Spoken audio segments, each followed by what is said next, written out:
Bien, voy con la siguiente entrevista. Esta mañana me acompaña el doctor Rolando Pinilla, jefe de servicio de obstetricia de Panama Clinic, que está con nosotros esta mañana porque vamos a hablar de un tema muy interesante que quizás muy poco se habla y es de la preeclampsia. Gracias por estar con nosotros, doctor, esta mañana y vamos a entrar en contexto definiendo qué es la preeclampsia. Buenos días. Bueno, muy buenos días, José Luis. Ante todo, muchas gracias por la invitación y hoy quiero felicitar a todos los médicos panameños en su día, que trabajan con vocación, entrega y fervor, poniendo su conocimiento al servicio de la población panameña, siendo hoy el Día del Médico.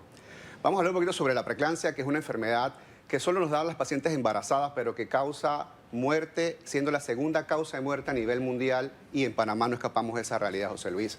Definitivamente es una enfermedad que la punta del iceberg es el incremento de la presión arterial, que se expresa después de los 5 meses de embarazo. Las pacientes se suelen hinchar las manos, las piernas, la cara, empiezan a tener dolores de cabeza, disturbios visuales como ver lucecita, ver borroso, ver nublado, ardor o molestias en la boca del estómago, que generalmente son síntomas que se pueden presentar durante el embarazo y que por eso confunden mucho hacer el diagnóstico, y cuando lo hacemos puede ser un poco tarde, ya que puede comprometer su vida y la de su bebé. ¿Cuáles son los factores de riesgos? Bueno, existen pacientes que tienen muchos factores de riesgo para presentar esta enfermedad. Por ejemplo, aquellas mujeres que son hipertensas antes de embarazarse, aquellas mujeres que sufren de diabetes antes de embarazarse, que tienen problemas con los riñones, problemas del colesterol, que tienen un problema de sobrepeso. Pero a mí me preocupa, José Luis, más aquellas pacientes que no tienen ningún factor de riesgo, porque ellas generalmente podrían escapar de ese cuidado acucioso por parte del control prenatal. Hay mujeres que no sufren de nada, que tienen un buen peso, que hacen ejercicio y que pueden padecer esta enfermedad. Y por eso que queremos centrarnos en esta campaña de concientización en el tamizaje de preeclampsia.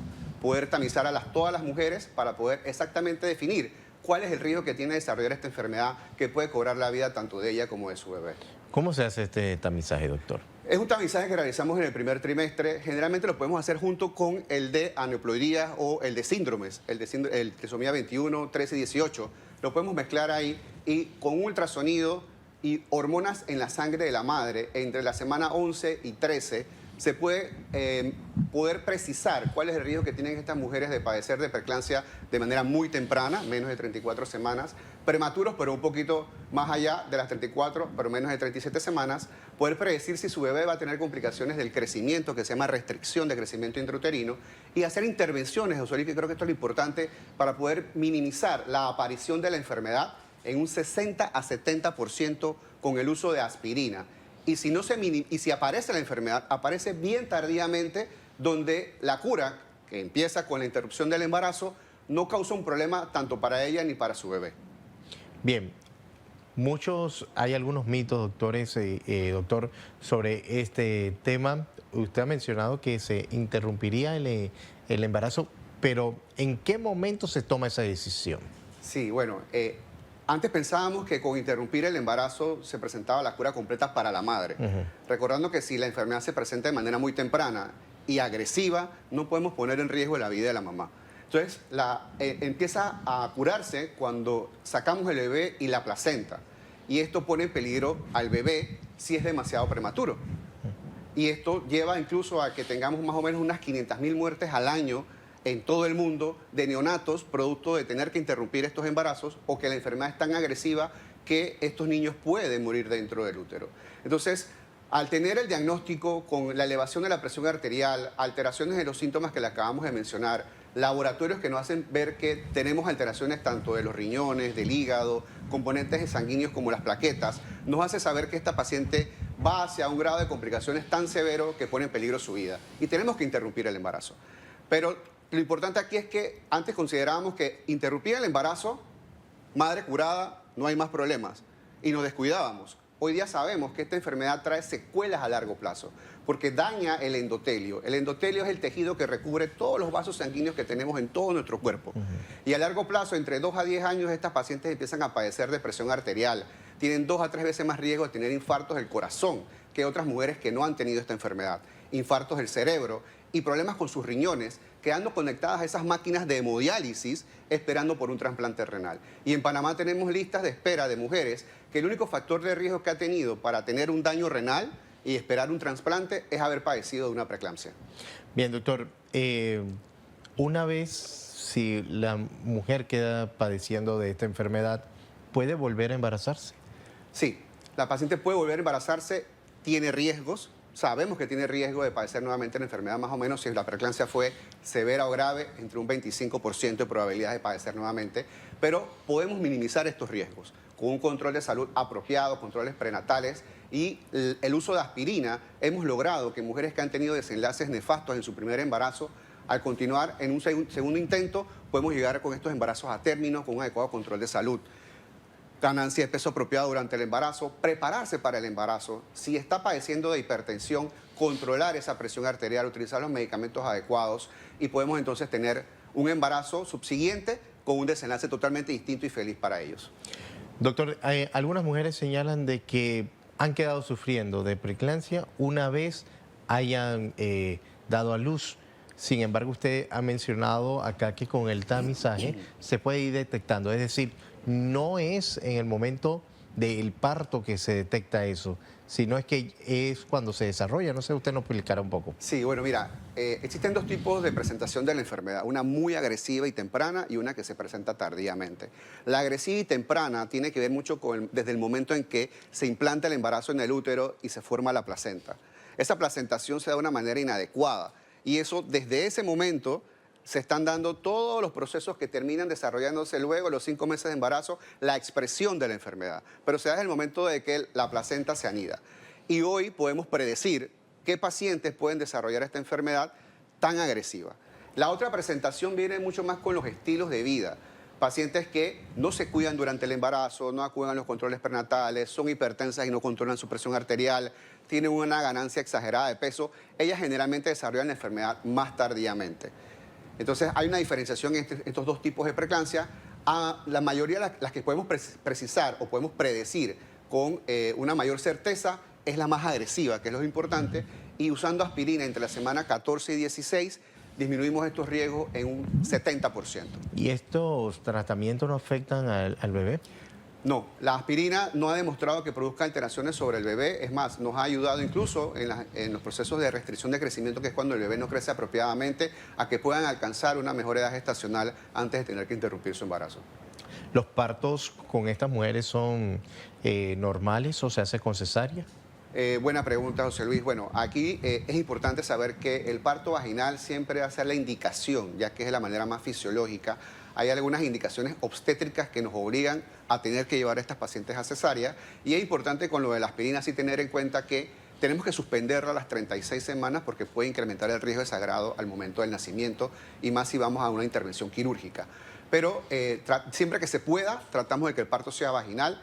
Si no tiene contracciones o inicia la labor de parto de manera espontánea, tratamos de inducir el parto para que pueda entonces tener este parto vaginal y de no poder darse, entonces sí tendría que ir a una cesárea.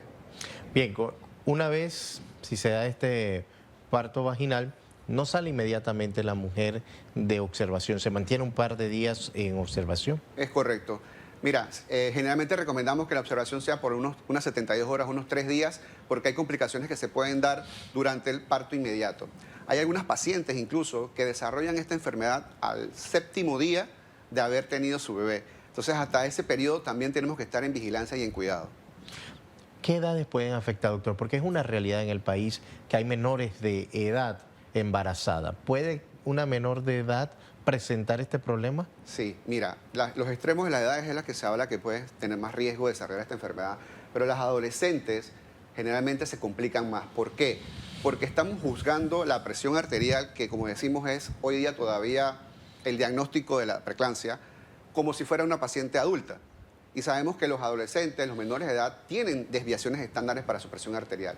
Y cuando una adolescente tiene una presión de 140/90, que en ese momento no consideramos grave o severa para un adulto mayor, una adulta, para ella ya esa presión es demasiado alta. Y son pacientes que terminan no consultando, terminan ya llegando con convulsiones, que se llama eclampsia. La preeclampsia se consideraba como la parte previa al evento eclámptico, que es el evento convulsivo, que es una de las principales complicaciones, que antes era la principal causa de muerte por esta enfermedad. Hoy en día, con el advenimiento de medicamentos como el sulfato de magnesio, logramos disminuir la probabilidad si identificamos que esta paciente está en riesgo de desarrollar esta convulsión. ¿Cuáles son las consecuencias de aquellas que se le detecta esta enfermedad? Sin embargo, una vez después del parto, doctor, no retorna al ginecólogo? Bueno, tenemos muchas pacientes que al no continuar con los controles de salud empiezan a sufrir de la presión arterial y no se dan cuenta. La presión arterial es un enemigo silencioso, no va a darte síntomas. Y cuando presentas los síntomas es porque tenemos alguna alteración de alguno de tus órganos. Y tenemos una gran cantidad de pacientes que se embarazan jóvenes, sufren de preeclampsia grave o severa, como no sufren de nada, no vuelven a los controles de salud, no tienen por qué tomarse la presión arterial porque son jóvenes y no sufren de nada, y cuando se diagnostican ya tienen un problema serio en los riñones, por ejemplo, siendo una de las causas de enfermedad renal crónica, problemas de hipertensión severa, que poco a poco van dañando tus órganos. Así que es importante que acudas a atenderte. Es importante que toda paciente que ha padecido de una preeclampsia severa acuda a controles de salud periódicos para poder disminuir los otros factores de riesgo que la pueden llevar a ella a padecer de hipertensión, infarto del corazón, infarto del cerebro, y que en la literatura a nivel mundial se describe que 2 de cada 3 mujeres que han padecido de preeclampsia severa pueden morir por una enfermedad cardiovascular. Ahora, ustedes pueden cambiar eso acudiendo a atenderse y teniendo estilos de vida saludable con ejercicios, dietas, peso adecuado y controles periódicos de salud, controlando cómo está su nivel de azúcar, colesterol. Doctor, por acá me están preguntando, ¿puedo amamantar con los medicamentos que me den? Es correcto, sí. Todos los medicamentos que utilizamos tratamos de que sean compatibles con la lactancia. Sabemos que la lactancia materna es importante y es vital para disminuir complicaciones en nuestros bebés y que ayuda mucho, impacta en el neurodesarrollo y toda la formación de los órganos de nuestros bebitos, evitando enfermedades crónicas a largo plazo. Porque señala esta persona, doctor, que su madre le decía que no podía tomar el medicamento para la presión porque afectaría al bebé. Correcto. Mira, hay ciertos medicamentos que están contraindicados durante el embarazo y en la lactancia. Nosotros los expertos en esta área sabemos cuáles son los medicamentos que podemos utilizar durante el embarazo para que tengamos un control de la presión arterial en caso tal de que seas hipertensa crónica y quieras embarazarte, y el momento de tener tu bebé durante la lactancia, todos los medicamentos que ordenamos que sean compatibles con ella porque sabemos los grandes beneficios que produce la lactancia materna.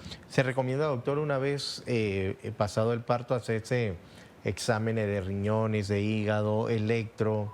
Sí, si has tenido alguna complicación, incluso que no tengan que ver con la presión arterial, si has desarrollado diabetes, si has desarrollado alguna complicación durante el embarazo, es importante un seguimiento apropiado para poder detectar que estas complicaciones no van a pasar a ser enfermedades crónicas para ti.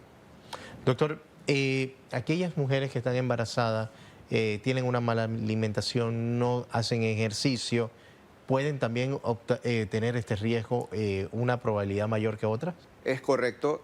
Como decíamos, una mala alimentación, una ganancia exagerada de peso, el sedentarismo, factores estresantes en tu ambiente pueden desencadenar este tipo de preeclampsia que se conoce como una preeclampsia de origen materno. Hoy día sabemos que una adecuada alimentación y dietas de estilo mediterráneo ayudan a disminuir las complicaciones durante el embarazo. ¿Bebidas alcohólicas y drogas pueden también ocasionar Puede esto? incrementar el riesgo de desarrollar complicaciones. Definitivamente todas las mujeres que están planificando un embarazo o que quedan embarazadas, se aconseja inmediatamente suspender bebidas alcohólicas y todo tipo de drogas. Doctor, sus recomendaciones para todas las mujeres. Bueno, importante saber que existe un tamizaje universal donde se puede predecir el riesgo de preeclampsia, que hay pacientes que no tienen factores de riesgo y por ende se escaparían de la vigilancia más estricta y cercana, que si ya tienes un factor de riesgo, acude con un experto especialista en embarazos de alto riesgo para que puedas iniciar tu control seguro, uso de aspirina en caso tal de que se considere que sea necesario y tener una ganancia apropiada de peso. Hay que hablar sobre este tema, hay que socializarlo más. El día de mañana, viernes 22, es el Día Mundial de la Preeclampsia. Tenemos un día mundial porque precisamente es una enfermedad que cobra la vida de nuestras pacientes y que es la segunda causa de muerte a nivel mundial. Creo que es importante también que si padeciste de preeclampsia, acude a tus controles de salud, tómate la presión arterial, tómate tus laboratorios, porque tienes un riesgo importante de padecer enfermedades cardiovasculares que pueden el día de mañana entonces pasar factura e incluso cobrarte tu vida. Doctor, ¿ya en Panamá se hacen ese tamizaje? Correcto. En estos momentos el tamizaje se está realizando para las pacientes de alto riesgo en Ciudad de la Salud. Sería bueno que pudiéramos ampliar esta cobertura a toda la población. Es un poco costoso, pero creo que con todo lo que hemos conversado, sabemos que el impacto que hay en la vida de un paciente y en las morbilidades que lleva a largo plazo si sobreviven, es importante tomarlo en cuenta. Además de que los hijos de madres preeclámpticas están dentro de un ambiente intrauterino tan hostil que son esos niños que van a padecer más adelante, a edades muy tempranas, de hipertensión, diabetes, colesterol, infartos en adultos jóvenes. Entonces creo que el impacto es mucho mayor cuando tomamos las medidas preventivas y podemos ayudar a estas pacientes a identificar el riesgo que tienen y a tratarlos de manera apropiada. Doctor Rolando, gracias por estar con nosotros esta mañana y felicitaciones dobles hoy en el Día del Médico y su cumpleaños, así que muchas felicidades, doctor. Muchas gracias, muchas gracias. Cristel.